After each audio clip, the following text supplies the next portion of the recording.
Oriente Médio em Revista.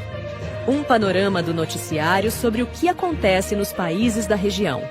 Apresentação de Júlia Caldas e André Lobão. Comentários de Bruno Lima Rocha. Ao vivo, no canal do jornal O Coletivo no YouTube.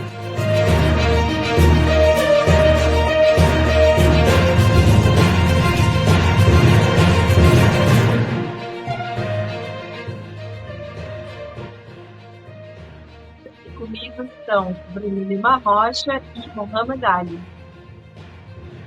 Olá, boa noite. Olá, boa noite a todos. Daqui a pouquinho também chegando o nosso colega André Lobão. No programa de hoje, vamos acompanhar os últimos acontecimentos sobre a guerra de Israel contra o povo palestino. Também vamos conversar com Murshad Omar Taha, presidente do Instituto de Cultura Árabe, cirurgião e professor de medicina da Unifesp. Mas antes, a gente vai para o nosso editorial.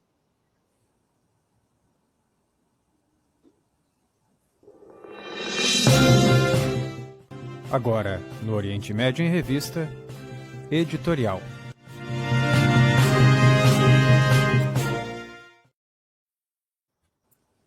Pessoal, o cessar-fogo, ou o falso cessar-fogo, que o Estado sionista teria estabelecido junto à frente do Líbano, junto à frente em defesa de Gaza, junto à impossibilidade dos colonizadores dominar a Galileia ocupada, foi decretado, não foi respeitado, e na semana seguinte, o que acontece? O retorno da ofensiva salafista na Síria. Para quem não entende, não tem noção, vou falar português. O que está acontecendo hoje na Síria é um retorno de forças político-militares financiadas pela Turquia, sim, pela Turquia, toleradas pela OTAN, sim, pela OTAN, e tem origem na antiga Frente al-Nusra.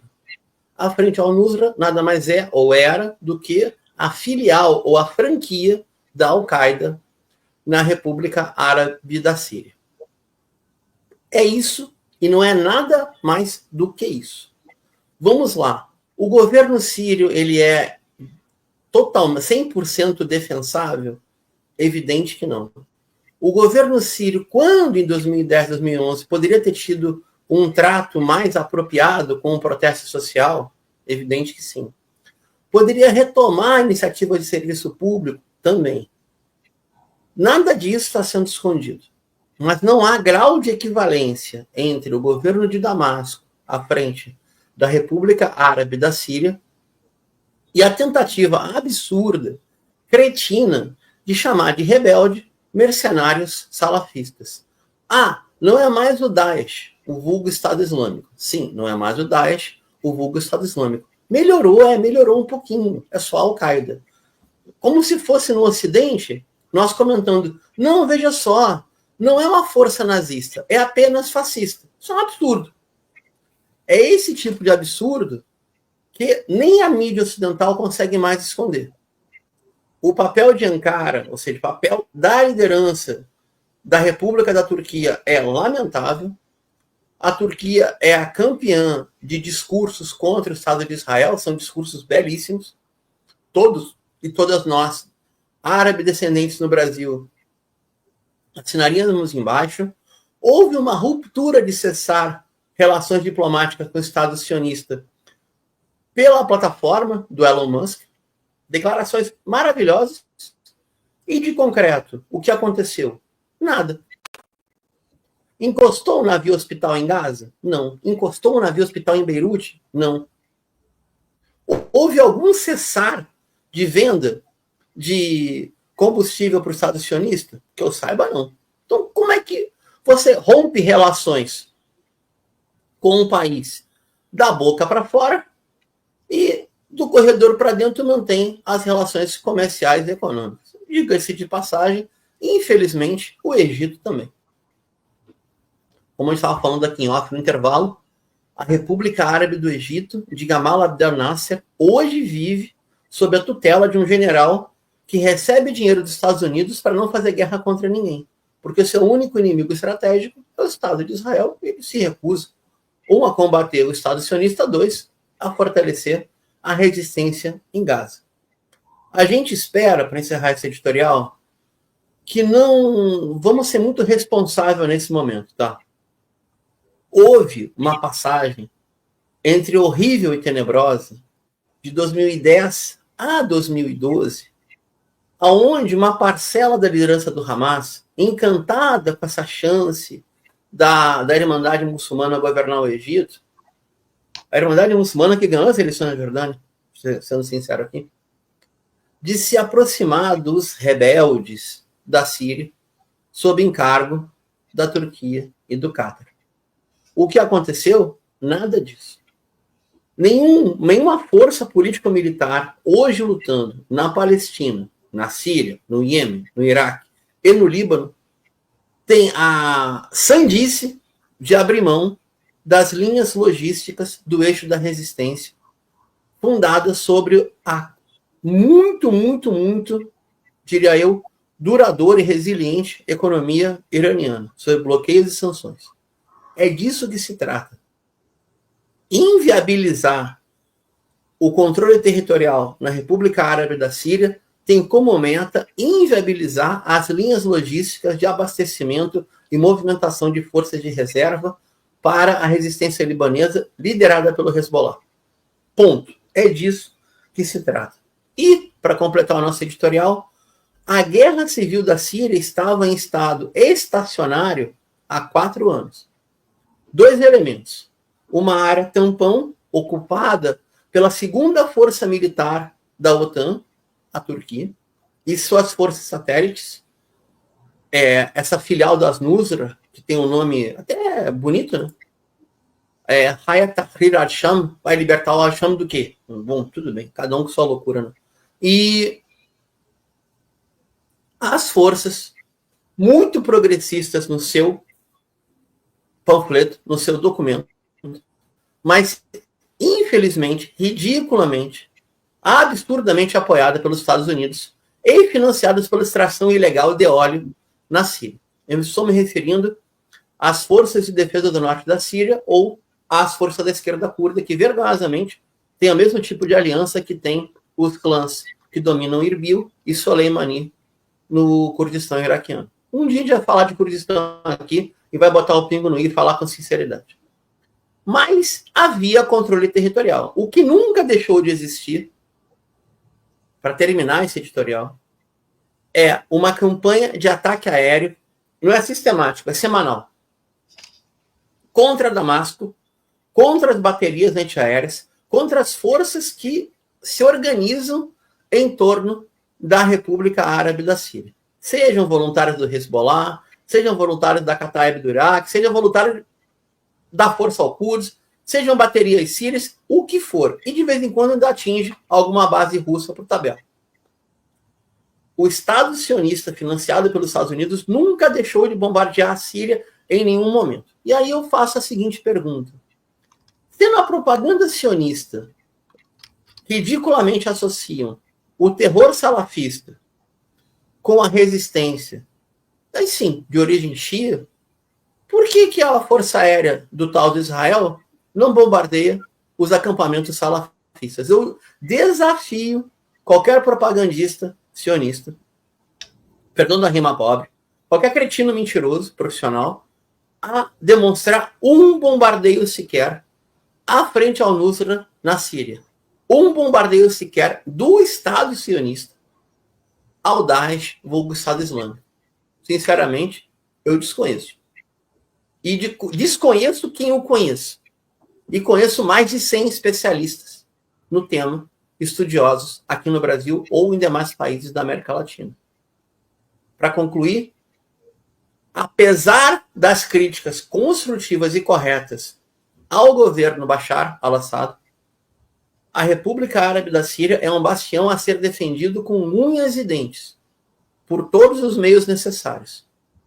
A ninguém interessa transformar o território da República Árabe da Síria num califado de mercenários salafistas pagos, sabe-se lá Deus por quem, para transformar o território do norte da Síria num espectro de horrores e operando como satélite da vergonhosa Turquia de Erdogan.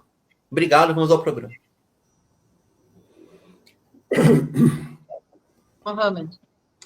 Bom, Bruno, perfeito, né, o teu editorial, né, do início ao fim.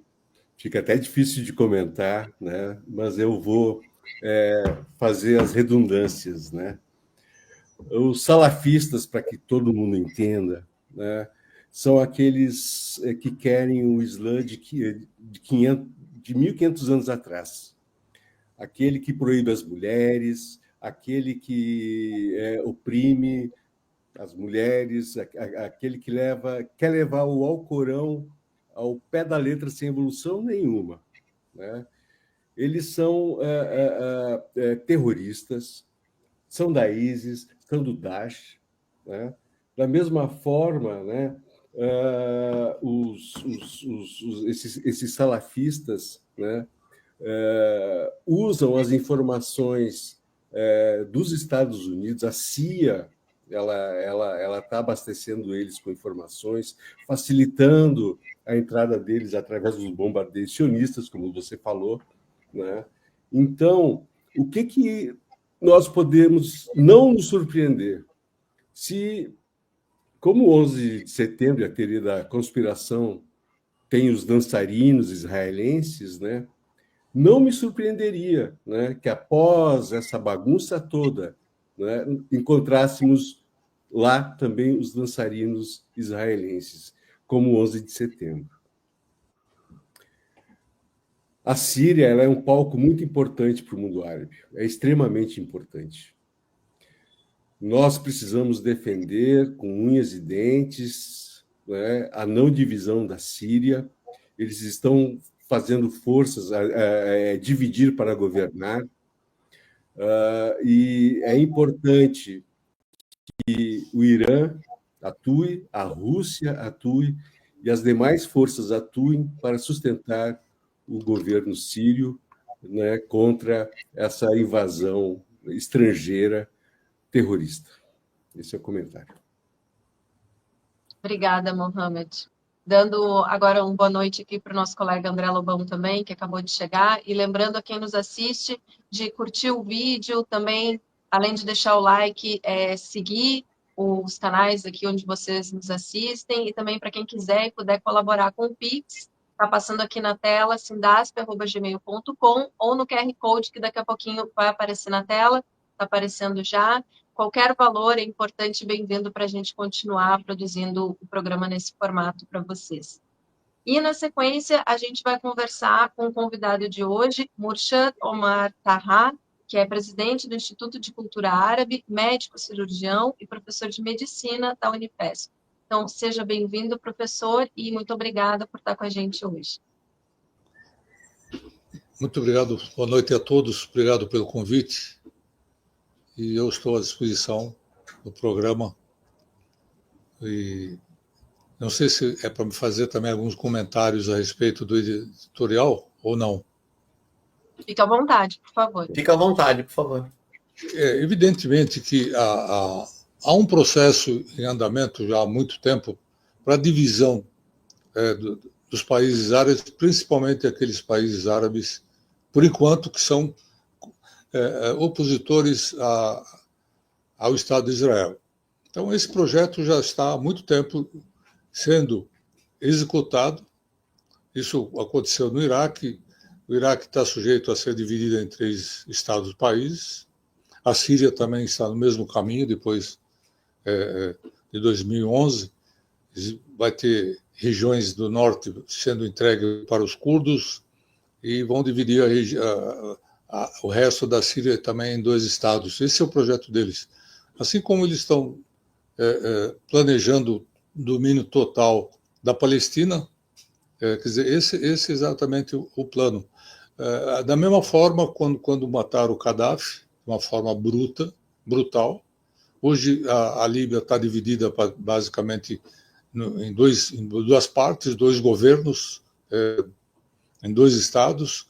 Esse é o plano do governo americano de forma direta e de Israel de forma indireta, porque todo mundo sabe que os Estados Unidos têm um poder paralelo, e esse poder paralelo é dominado pelo sionismo internacional, e o poderio americano está a serviço desta força para executar exatamente esse plano da divisão do Oriente Médio. Nós estamos, sem dúvida, frente a um outro Sykes-Picot.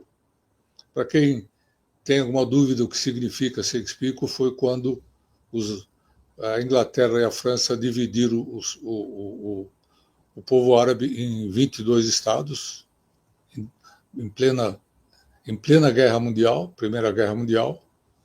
Esse plano foi executado e colocaram em prática, e agora estão com o novo Sykes-Picot. Sem dúvida nenhuma, esse é o plano deles. O que nós esperamos que isso não venha a ocorrer, porque vai ser um desastre para toda a região, como está sendo exatamente. E não é de estranhar que o mundo vá assistir isso de uma forma tranquila. Quer dizer, se nós olharmos para o que está ocorrendo em Gaza, é impossível que seres humanos, bilhões de seres humanos, aceitem essa situação. Eu, como médico, brigo muitas vezes para salvar uma vida. Agora, você imagina, eu assisto nos canais árabes todo dia a morte de 100, 150 palestinos, e todos eles são da população civil, criança, mulheres, pessoas idosas, etc. Esses que estão morrendo em Gaza, 45 mil é o número oficial, fora aqueles que estão subterrados, estão totalmente subterrados, que ninguém sabe exatamente o quantitativo de mortes que tem embaixo dos escombros. Então, é uma situação muito delicada.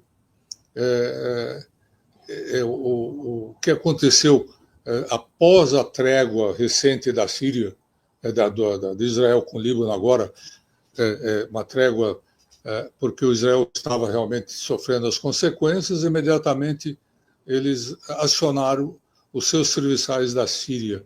Nós não podemos esquecer do que uma grande parte desses chamados rebeldes, entre aspas, são todos filhos de árabes vindos da Europa, tendo toda a facilidade dos governantes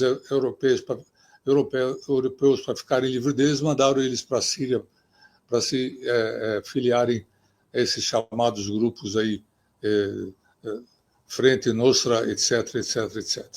Então, o editorial realmente abrangeu, basicamente, de uma forma absoluta, tudo o que está acontecendo na região do Oriente Médio. Obrigada, professor. Vamos abrir a entrevista falando sobre o Instituto de Cultura Árabe. Então, quais são as principais atividades da entidade? E, dentre essas atividades, existe uma preocupação em atrair a gigantesca colônia árabe que existe no Brasil, em especial no estado de São Paulo? A principal atividade do Instituto, na verdade, tem sido mais na área cultural, a mostra do cinema árabe, cursos sobre a civilização árabe antiga e contemporânea. Esse é basicamente o trabalho. Há muita dificuldade, porque, infelizmente, nós somos milhões nessa terra maravilhosa, descendentes de árabes, né? Sírios, libaneses, palestinos e outros, que cada um está mais voltado para seus problemas pessoais, e praticamente com essa propaganda massacrante da nossa mídia, chamando a vítima de terrorista e o réu a vítima de terrorista e o assassino de vítima, né? Tem afastado muito.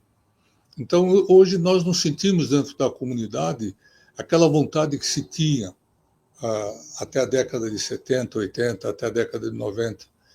E de 90 para cá fomos perdendo muitas pessoas exatamente por causa dessa situação, que eles associam a religião, uma religião de quase 2 bilhões de pessoas, a terroristas, eles associam o árabe a terrorista, independente de ser muçulmano, cristão, etc.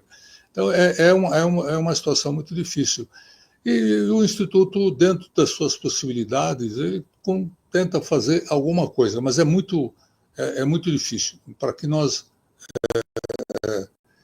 pelo quantitativo de descendentes que nós temos nesse país, éramos para ser muito mais fortes do que nós somos do ponto de vista de informação, de mídia, etc., para mostrar para a nossa população brasileira que nós somos as vítimas e não os carrascos. Né? E, infelizmente, essa é uma realidade muito triste. Eu sinto dizer isso. Eu acabei de deixar o Instituto agora, foi nomeada uma colega como nova presidente do Instituto, fiquei durante 4 anos. Claro, eu peguei o Instituto num período difícil, que foi da pandemia, ficamos praticamente 2 anos sem poder ter contato com as pessoas, mas o papel do Instituto tem um papel importante, como esse programa de senhores tem um papel fundamental também na divulgação da verdade, porque nós não queremos enganar ninguém, queremos que a verdade prevaleça, que a população brasileira saiba a realidade, o que está acontecendo, quem que está morrendo. Quer dizer, que se morre uma criança do outro lado, eles fazem um show internacional, trazem a família. Agora, quando morre todo dia 100 crianças e vê as famílias chorando, isso não significa nada. A impressão que tenho é que nós somos pessoas de segunda, terceira categoria, enquanto que o outro lado são pessoas de primeira categoria. Essa é a interpretação do poder, né? Quer dizer, o poder é que faz com que nós chegarmos nessa situação. Eu lamento profundamente, porque, como médico, eu faço um juramento de respeitar a vida das pessoas, de praticar exatamente uma medicina decente. Eu não entendo como um jornalista ele consegue divulgar a mentira, mesmo sendo funcionário de uma empresa que obriga ele a dizer isso. Será que a consciência dele não diz nada? Diz, não, eu não vou divulgar uma coisa dessa. É um negócio absurdo isso aí. Eu era residente, eu trabalhei num hospital, precisei trabalhar num plantão no hospital, e eu ficava atendendo uma consulta em média de 45 a 60 minutos. Eu fiquei durante 15 dias fazendo isso aqui, aí o dono do hospital me chamou e falou, olha, você está demorando muito na consulta no máximo você vai fazê-la em 15 minutos. Eu falei, não é isso que eu aprendi, não foi esse meu juramento, e fui embora, deixei de trabalhar. Eu precisava trabalhar naquela época, mas eu deixei de trabalhar porque eu não queria realmente ferir exatamente o princípio que eu fiz o juramento. Será que o jornalista não tem algum tipo de princípio de juramento em que ele diz, eu vou dizer a verdade? É isso aí. Obrigada, professor Mohamed. Doutor Tarra, parabéns pelo trabalho com o Instituto. Né? A minha pergunta ela vai para ciências médicas, né? Porque são tantos profissionais, tantos primos, como nós chamamos, né? Brimo, na área da saúde, de origem árabe, atuando no Brasil. O senhor poderia expor isso para a gente? Tem uma associação chamada Associação Médico Brasil-Líbano. Eu não faço parte da associação e nunca vou fazer parte dessa associação pelo seguinte motivo. As pessoas que estão lá são pessoas excelentes, pessoas capazes, pessoas qualificadas. Por que eu não quero fazer parte? Eu disse a eles, de vez de ser Associação Médico Brasil-Líbano, vamos chamar de Associação Médico Árabe Brasileira.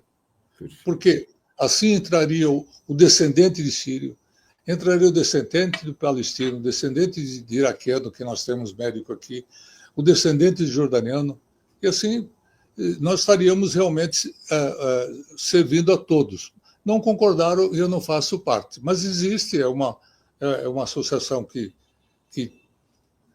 está bem, trabalha muito bem, fazem congressos, levam profissionais para o Líbano, em intercâmbio, etc. É muito bom esse trabalho. Mas eu, como uma pessoa que nasceu no período da Revolução Egípcia, do governo do presidente Nasser, eu tenho o panarabismo na minha cabeça e eu não vou mudar sobre isso aí. Se chamassem a Associação Médico-Árabe Brasileira, eu estaria entre os primeiros a se filiar e a buscar novos adeptos, e assim funciona. Mas, infelizmente, as pessoas têm outra interpretação e eu não posso fazer nada, não vou brigar com eles, eu não entro nessa associação exatamente por esse motivo. Parabéns pelo caráter e pela lógica, né? Que amplia o panarabismo para todos, né? Pois é. Professor, eu vou pelo mesmo caminho da pergunta do Mohamed, porque eu acho que a primeira que eu ia fazer já meio que já está respondida. Pode parecer redundante para quem vem dessa formação, no caso do senhor, do Mohamed e eu. Mas, ou para quem é mais novo, ou não pegou o período, ou para quem não é descendente, qual foi o papel do panarabismo na sua formação política, na sua formação de identidade árabe? Foi fundamental. Eu era chamado, quando criança, de turquinho. Eu deixei de ser chamado de turquinho graças ao presidente Nasser e seu panarabismo. Na década de 50, quando estava no primário, todo mundo me chamava de turquinho, e isso foi modificando com o tempo. No fim da década de 60 já não era mais turquinho, já era filho de árabe, era conhecido como árabe. Então, claro que isso influenciou muito na nossa formação. E todo mundo sabe que nós éramos chamados de turco porque a nossa região do Oriente Médio, a região dos nossos pais, estava sob domínio turco, e os primeiros imigrantes vinham com passaporte turco, e por isso éramos chamados de turcos ou turquinhos, etc, etc. E o presidente Nasser teve uma influência muito grande. Ele foi a primeira vítima desse complô maldito internacional contra o panarabismo. Pouca gente sabe, mas o presidente Nasser não morreu naturalmente. Ele foi envenenado quando ele esperava o presidente do Sudão no aeroporto do Cairo. E a guerra de 67, ele recebendo o apoio dos países árabes serviçais dos Estados Unidos e de Israel, não, fique firme, etc. E ele estava esperando realmente que o ataque viesse do Estado da Palestina ocupada.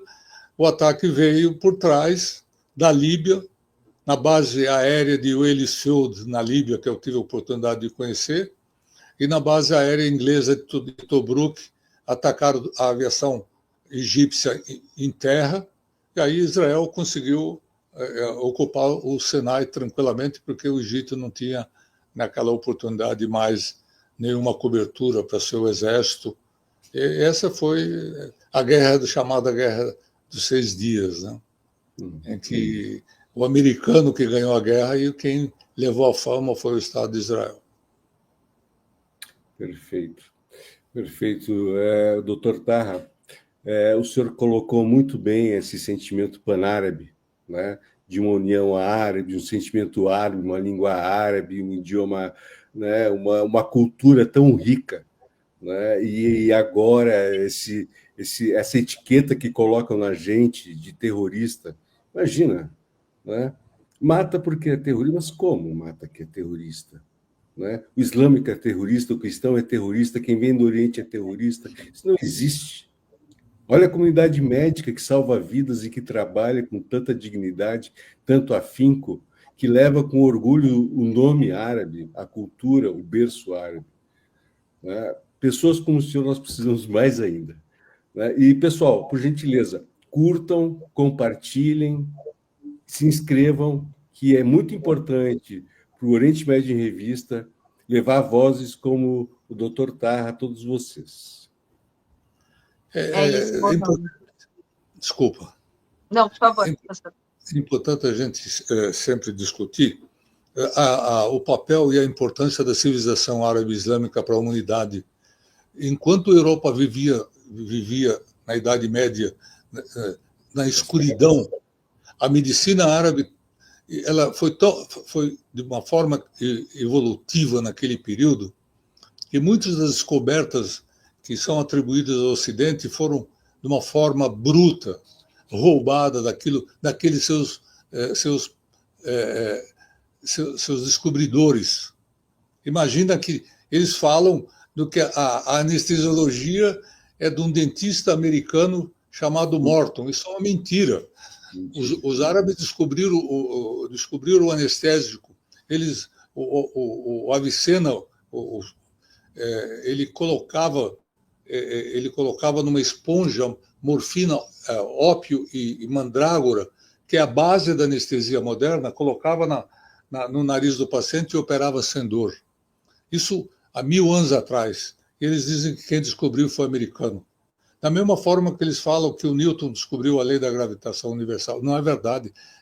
Foram os físicos árabes que descobriram isso. E o Newton exatamente copiou isso aí. Falam do Dante Alighieri, que é o descobridor, que é o dono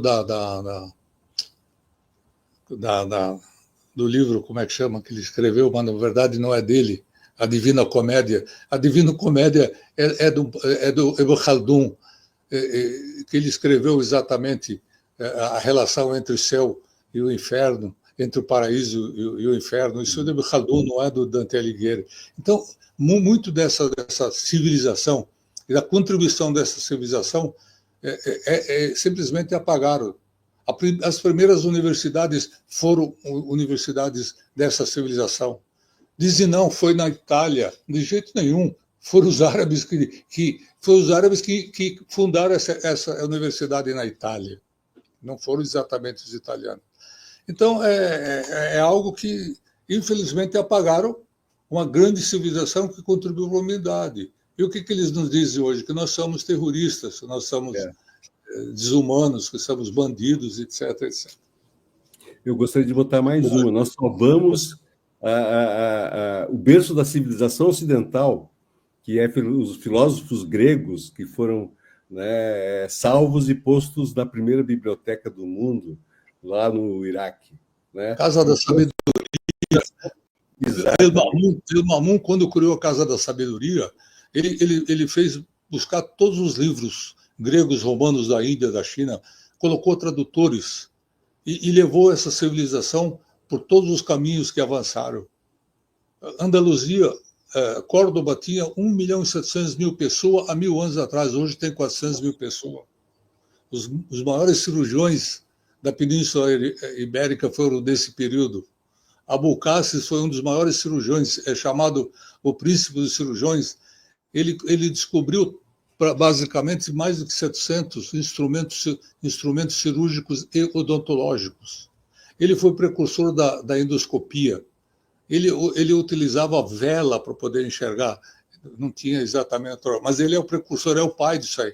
Eles falam que não, são outras pessoas precursores de todas essas descobertas. Orgulhemos-nos de sermos árabes. Exatamente isso. É isso, Mohamed. Maravilhoso, maravilhoso. Gente, já somos quase 500 agora acompanhando ao vivo aqui o programa, nos diferentes canais que reproduzem o programa. Vamos chegar a 1000, então a gente pede que vocês compartilhem o programa com os contatos de vocês. E a gente está recebendo hoje, então, Murshad Omar Taha, do Instituto de Cultura Árabe, que é também médico cirurgião e professor de medicina da Unifesp, e ele vai continuar com a gente até o final do programa, no próximo bloco, mas agora a gente vai rapidinho para o intervalo e já voltamos. Oriente Médio em Revista. Um panorama do noticiário sobre o que acontece nos países da região. Apresentação de Júlia Caldas e André Lobão. Comentários de Bruno Lima Rocha. Ao vivo, no canal do jornal O Coletivo no YouTube.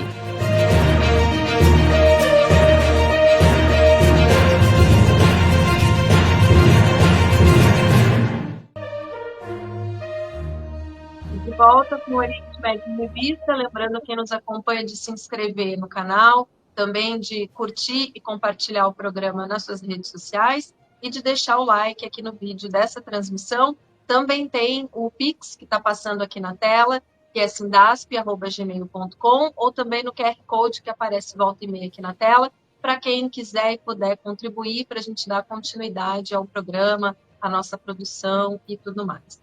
Agora a gente vai para algumas notícias. A primeira delas é: Israel bombardeia carro na rua do aeroporto de Damasco, diz a agência síria. A fonte é o G1. Informação do ataque em estrada próxima ao aeroporto foi revelada pela SANA, agência estatal de notícias síria, nesta terça, 3 de dezembro.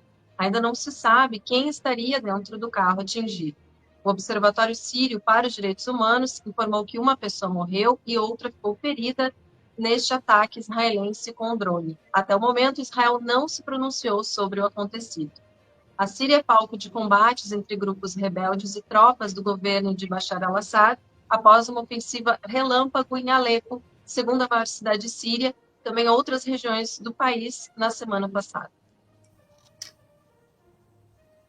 André. Bom, boa noite, bancada. Boa noite, audiência do Oriente Médio em Revista. Desde o início da Guerra Civil na Síria, em 2011, Israel efetuou centenas de ataques no país, principalmente contra o exército e grupos apoiados pelo Irã, incluindo o Hezbollah, que tem células no país. Os bombardeios israelenses na Síria intensificaram em 2024, em meio à guerra na faixa de Gaza, e contra o Hezbollah. Israel também bombardeou membros da Jihad Islâmica no país, e quando realiza bombardeios na Síria, diz que teve como alvo estruturas terroristas. Ainda não se sabe se o ataque israelense tem relação com o atual ciclo de violência no país. Comentários? Israel, ela intensifica os bombardeios logo após o cessar-fogo, né, de fantasia, né? Isso é chocante. Israel a serviço de dividir a Síria, de apoiar grupos terroristas. Ela é terrorista, né? Também não poderia ser diferente, né? Israel, ela pratica o terrorismo, né? E eu gostaria também de falar que nesses últimos dias, Gaza tem sido massacrada sistematicamente. Ela tem sido bombardeada, tem sido... o genocídio sai um pouquinho das notícias com a Síria, né? Mas ele está muito forte. Ele tá muito forte. Atacaram o hospital hoje. Os médicos estão denunciando isso. O hospital não para de ser atacado, né? Da mesma forma, se cessar fogo do Líbano, foram mais de 100 ataques de uma semana. E a Síria, né, sofre assassinatos, bombardeios. São 45 mil pessoas deslocadas da Síria. É uma nova tragédia. E é uma tragédia que já dura mais de 10 anos, são 13, vai entrar no seu 14º ano. Precisa um cessar-fogo em todas as regiões do Oriente Médio. É preciso ir para a diplomacia, uma diplomacia adulta, uma diplomacia justa.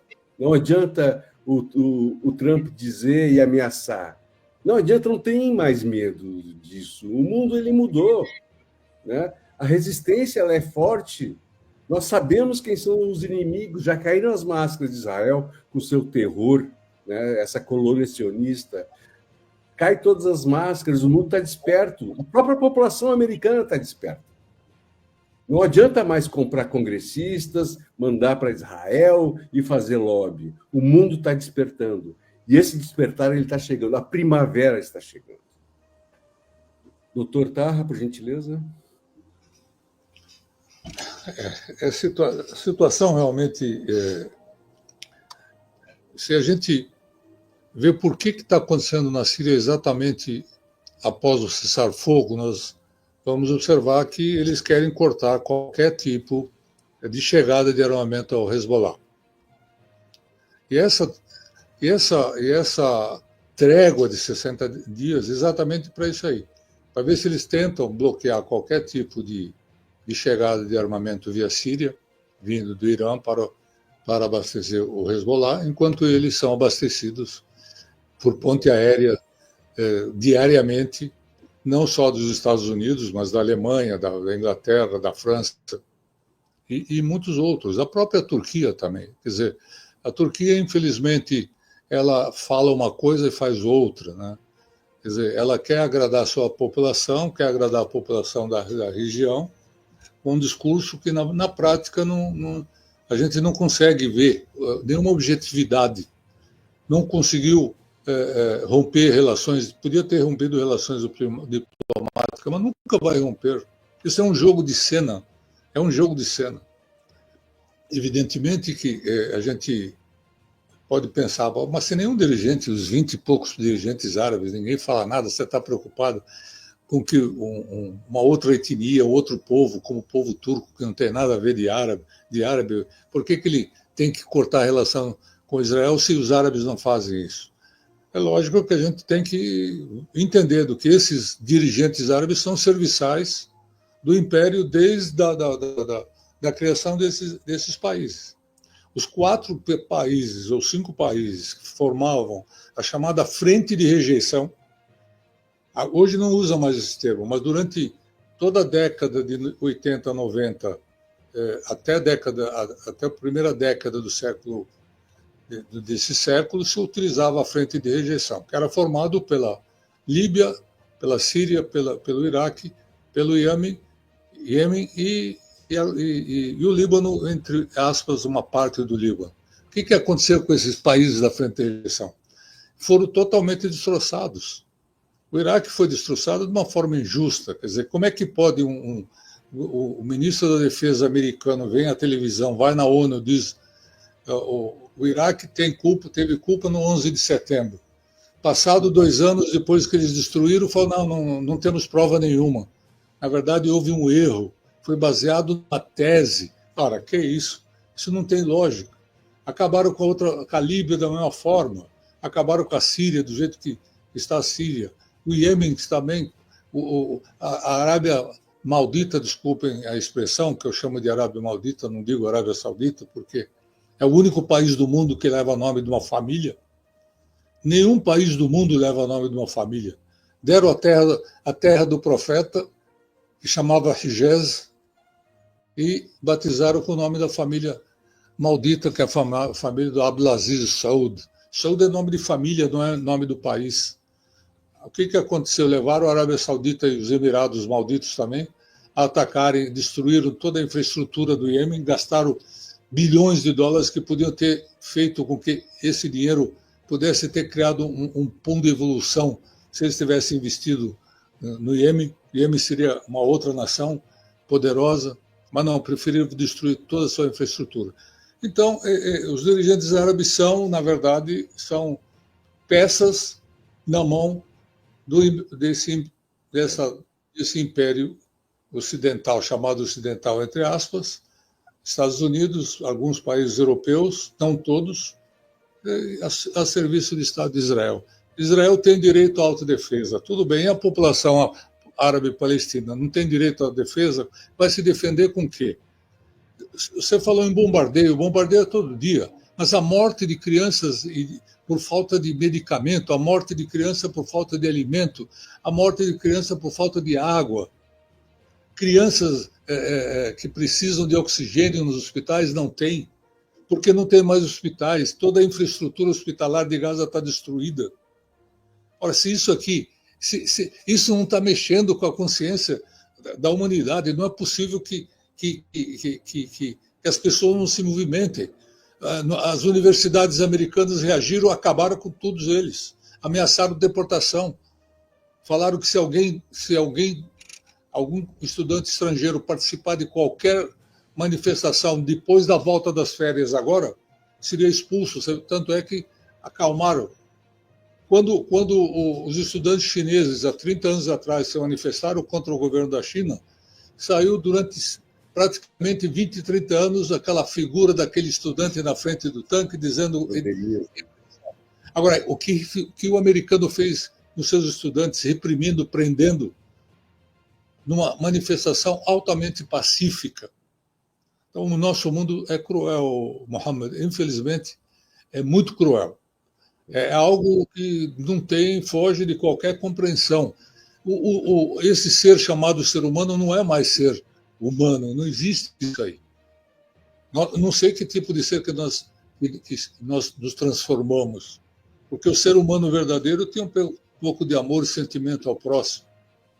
Hoje, nós estamos assistindo ao vivo um helicóptero com foguete atacando residência, atacando hospital, e todo mundo está passivo, como se nada tivesse acontecendo.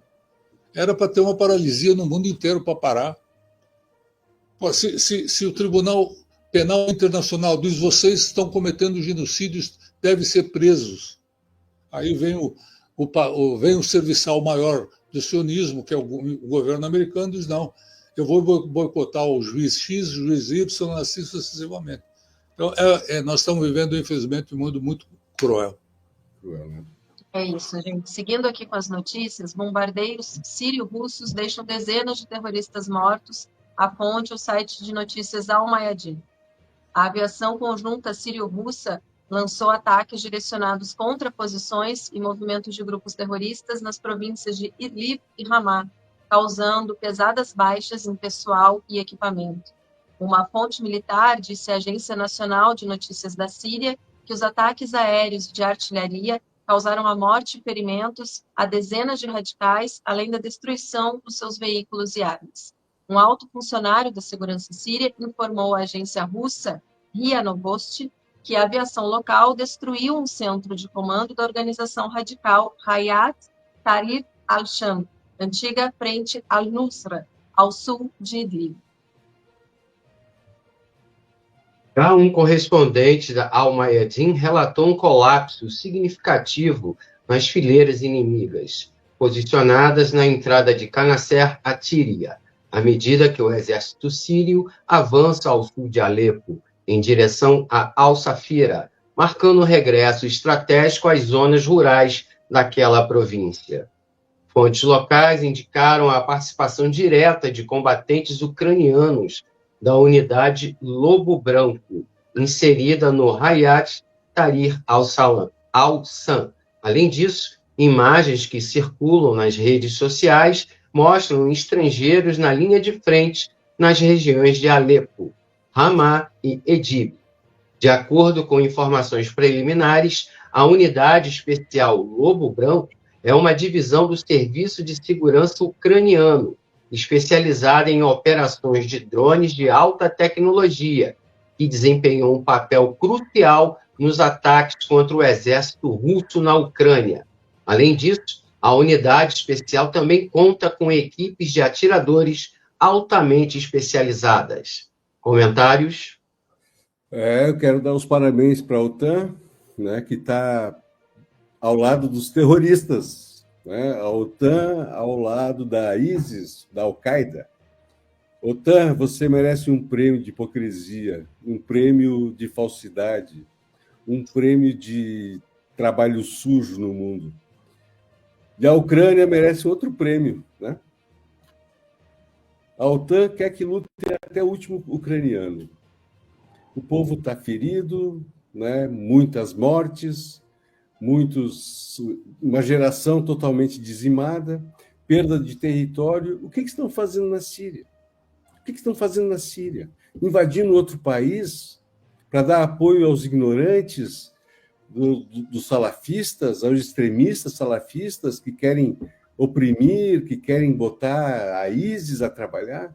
Gente, essa notícia ela é de tirar a máscara da OTAN, a máscara da Ucrânia, a máscara de todos esses que são, né, os da democracia. Democracia, vocês estão alimentando terroristas, gente.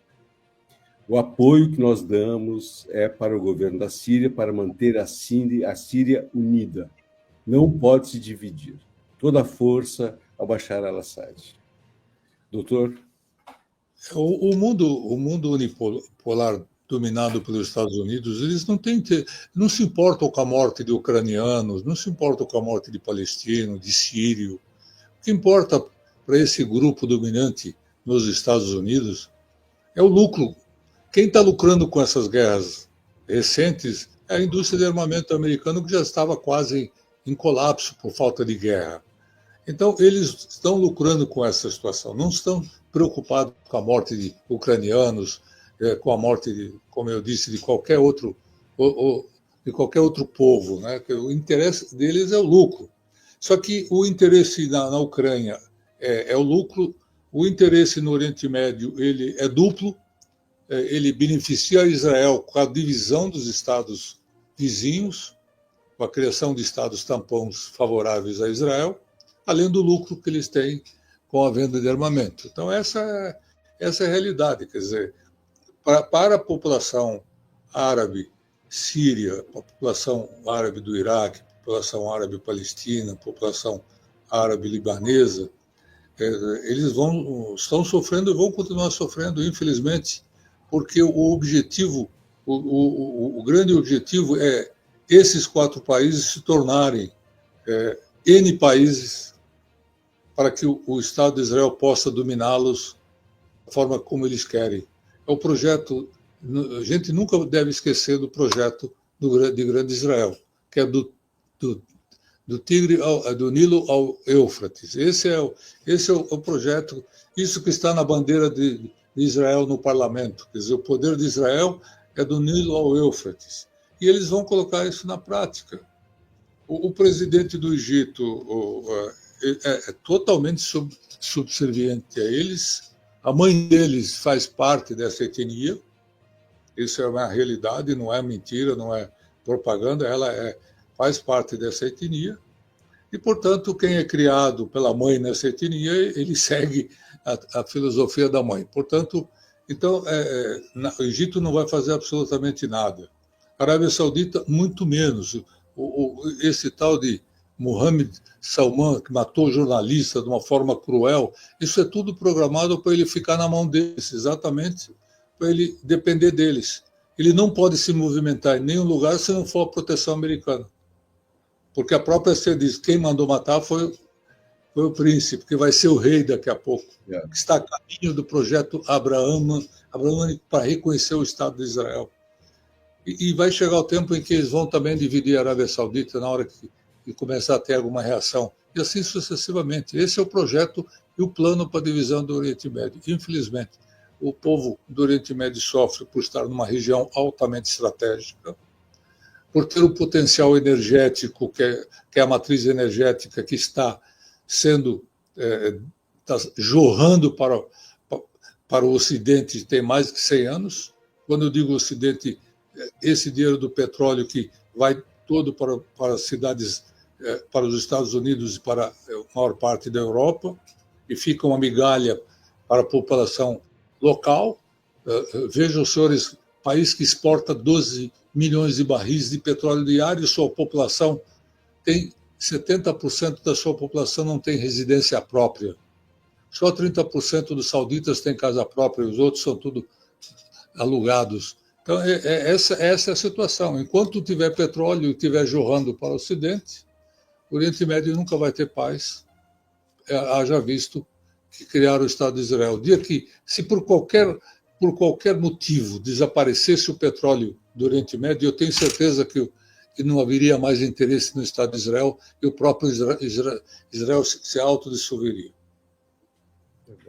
É isso. E a notícia agora é: Israel mantém violações do cessar-fogo no sul do Líbano.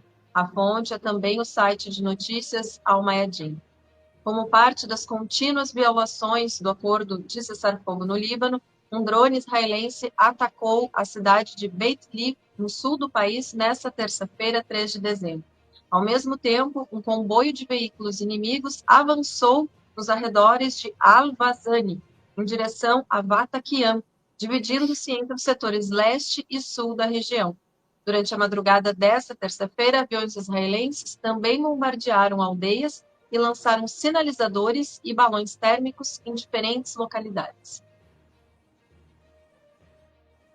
O número de mártires devido aos atentados desta última madrugada subiu para 10, segundo dados preliminares. O Ministério da Saúde Pública informou que o ataque aéreo israelense contra a cidade de Haris deixou um saldo inicial de 6 mártires e 2 feridos. Da mesma forma, o ataque a Tal Luza causou a morte de 4 civis. Esses ataques geraram medo entre os moradores que retornaram após um difícil deslocamento. Segundo o correspondente da Al Mayadeen, nenhum novo deslocamento em massa foi observado, apesar dos recentes ataques israelenses. Os residentes de Nabateeh continuam os seus esforços para reconstruir suas comunidades, limpando os escombros e reabrindo os seus negócios, apesar das contínuas violações do Estado sionista. Comentários? Parece que o cessar-fogo foi unilateral, né? Depois que foi dado cessar-fogo com a vitória do Hezbollah, Israel se sentiu confortável para fazer operações. Ela não parou de fazer operações. Ela está se movimentando, está atacando, né? Está fazendo operações com drones, bombardeios, né? Isso a mídia ela não fala, né? De quem está violando o cessar-fogo. Agora, quando houver a reação do Hezbollah, como já houve, vai aparecer na mídia, como o Hezbollah violando o cessar-fogo. Quer dizer, a vítima do cessar-fogo vai ser Israel, que já operou mais de 100 ataques ao Líbano.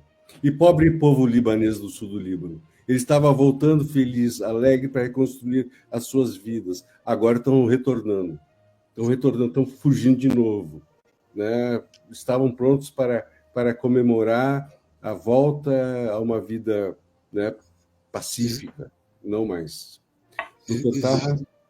Existe um fator social importantíssimo. Mas também é preciso dizer que o grande fiador disso tudo agora, o novo fiador, é o novo presidente dos Estados Unidos, né? Sim. Ele dá respaldo a isso.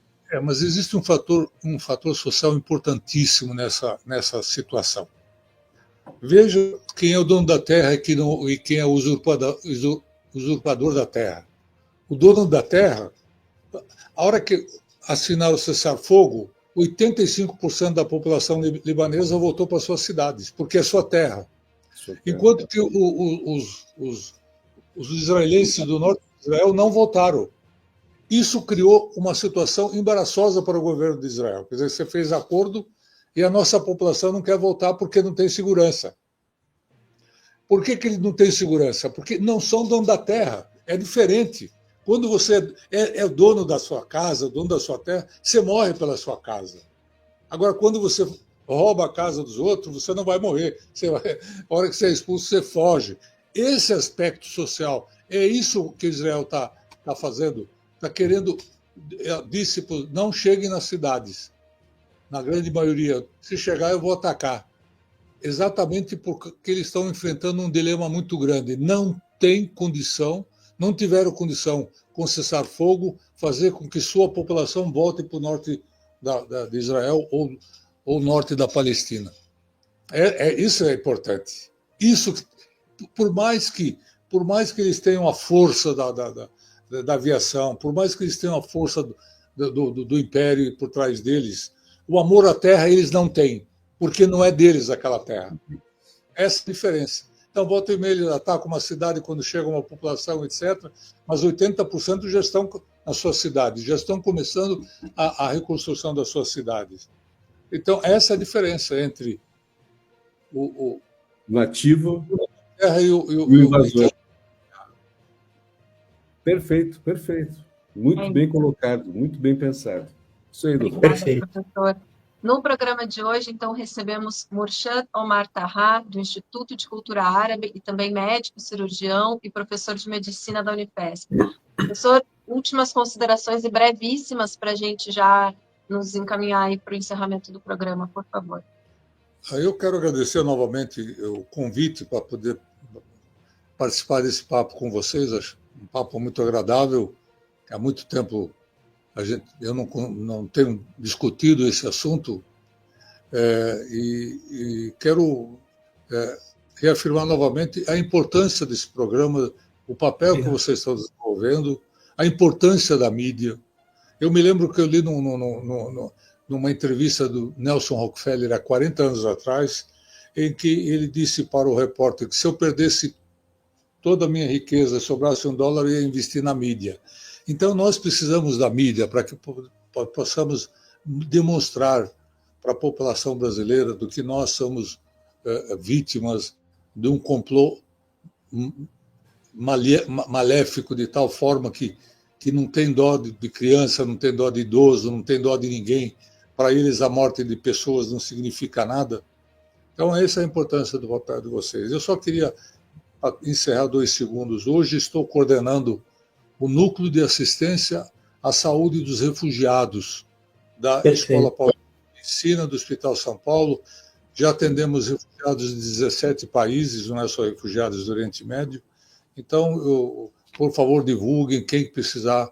Temos atendimento médico e odontológico e fazemos todo tipo de procedimento cirúrgico, se necessário, como já fizemos, tá bom?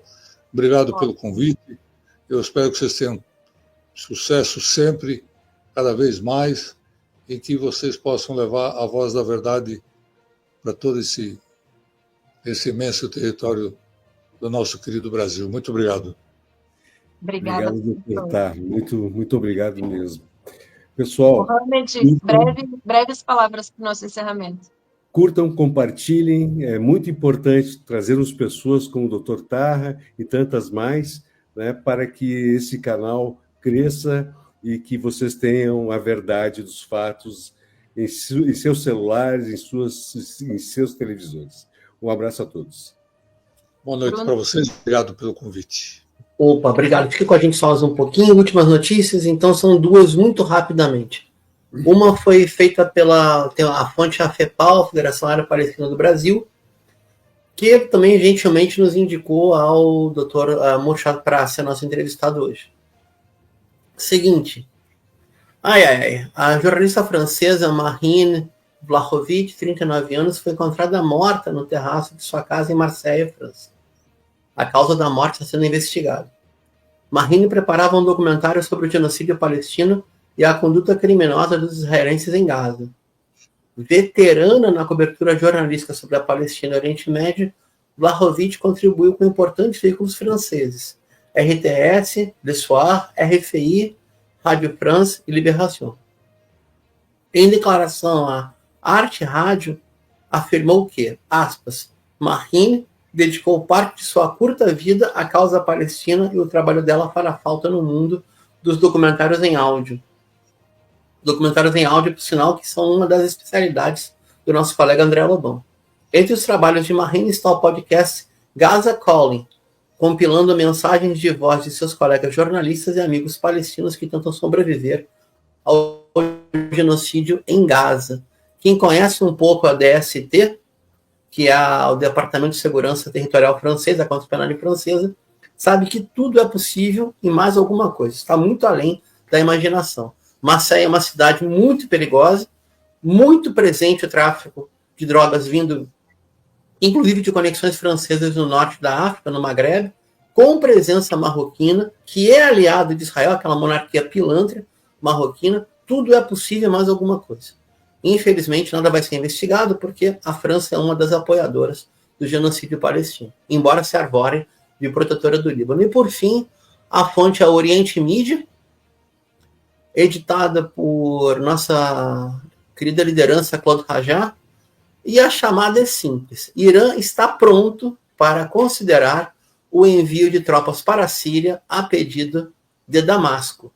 O ministro das Relações Exteriores iraniano alertou que grupos extremistas na Síria representam uma ameaça para países vizinhos, como o Iraque, Jordânia e a própria Turquia. A fonte do Oriente Mídia é o excelente site em língua inglesa The Cradle, tá certo?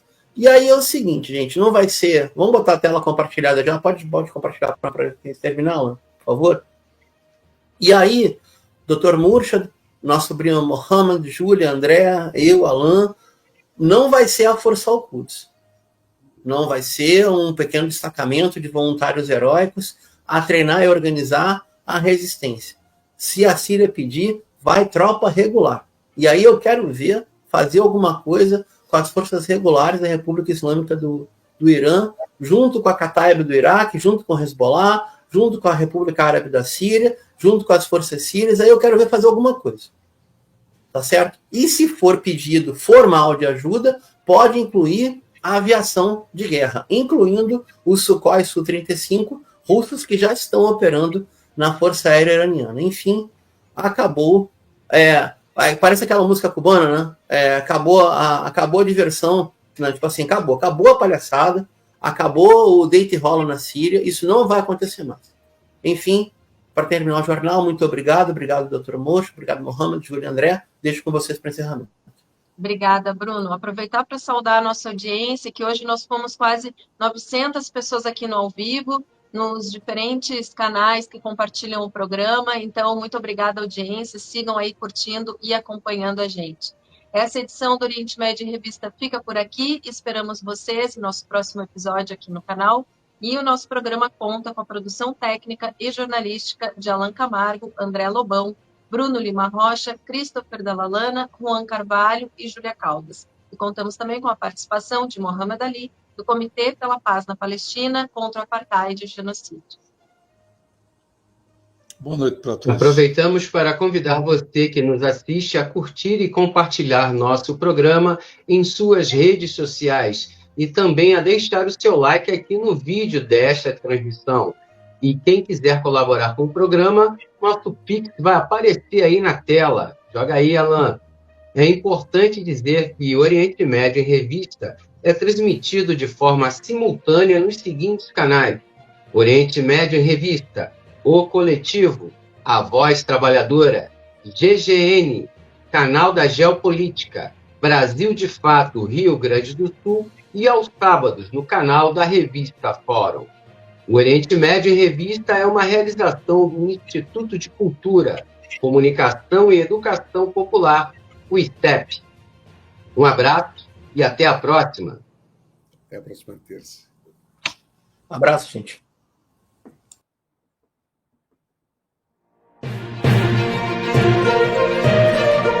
Oriente Médio em Revista.